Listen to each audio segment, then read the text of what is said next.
What's up, ladies and gents? My name is Parv and I'm here to guide you through another wonderful episode of our League of Legends top 5 plays. Be sure to stick around until the very end to hear a special celebrity cameo from our boy Blakinola. Alright everyone, let's get into things, starting off of course with our number 5 play coming out of the brain of Razorstorm on Heimerdinger. We see him poking in from the side after setting up some turrets in the brush and he's looking to bait the enemy team into following him. He puts down the upgraded turret and as they CC him, the turret starts to rip apart blue team. He uses Anya's to stall some more and to allow his turrets to keep AoEing down the opposing team and then he gets kicked away. All of a sudden, the enemy Thresh goes for the hook, but he puts down the turret just in time to block it and then continues cutting back with his Thresh. Out of nowhere, he turns to finish Shen off and level up as he continues running, utilizing the excellent box from Thresh to kite Lee Sin around as Amumu flash ults to make it a 2-for-0 exchange.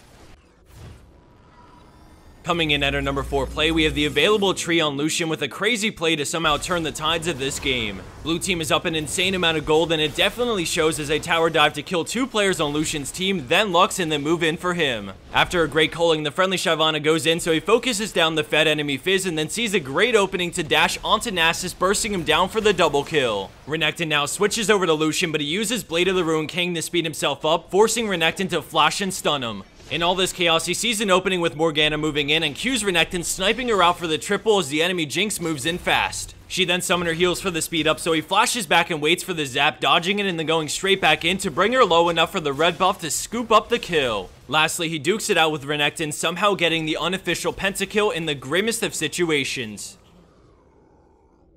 Landing in at our number 3 play, we have Colt from Texas on Orianna with a nifty teamwork-oriented play to put them ahead in a close high-elo game. We see the majority of red team hiding in the fog of war with the pink ward down looking to bait and surprise blue team. Orianna clears the wave and pretends to rotate towards mid, so blue team beelines it for the inhib and then red team engages. Orianna shoots her ball in into a huge command shockwave and dissonance as Rumble and Graves use their ults as well, melting them down in seconds to get a lead in this close game.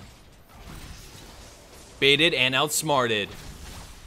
Our number 2 play comes from Escalate Soul on Zed as he pulls out a bunch of clutch moves all with very little time to react. Right off the bat, we see that the friendly Lux is in a bad position and he does what he can with his shadow, but at this point he needs to get out, so he books it for his tower. Caitlyn stays right on him because she knows he doesn't have his W up, and then she chunks him low and goes for the kill, but he reflex ults both of their ults and then he plays it ballsy until Gragas goes down. He sees LeBlanc moving in, so he swaps with his shadow, runs around the barrel from Gragas, and then sidesteps Caitlyn's Q as his team cleans up shop. I'd recommend rewatching this play to catch all the little things he did and his pathing throughout this team fight because you'll notice one thing. It's all reaction timing and instinct.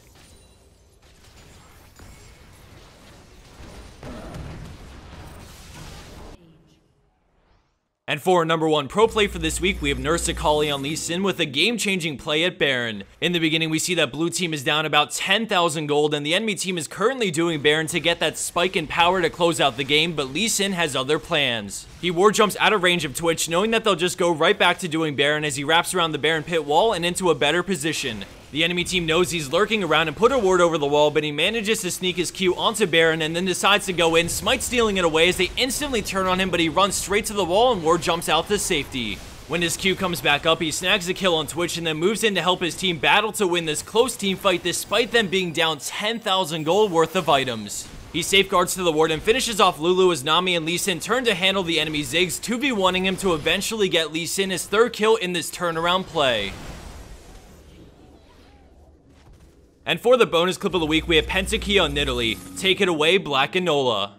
As we start, we see that blue team has their backs against the wall as the red team is looking to make their way in. Wanting to avoid the wrath of the turret, they throw some wards down to get some vision. In fact, they love having vision so much that they end up placing 8 wards in the base before Eve decides enough is enough. She flashes in, unleashes Agony's Embrace while the rest of the red team follow up. A solar flare from Leona followed by a counter strike from Jax turns this balls deep engage into a 4-for-1 in favor of the red team. I'm Blakinola and you just finished watching Top 5 Plays. Check out PotatoMonster.com and submit your top plays to have a chance to be featured on the next episode. And feel free to check me out on YouTube also. We'll see you next time.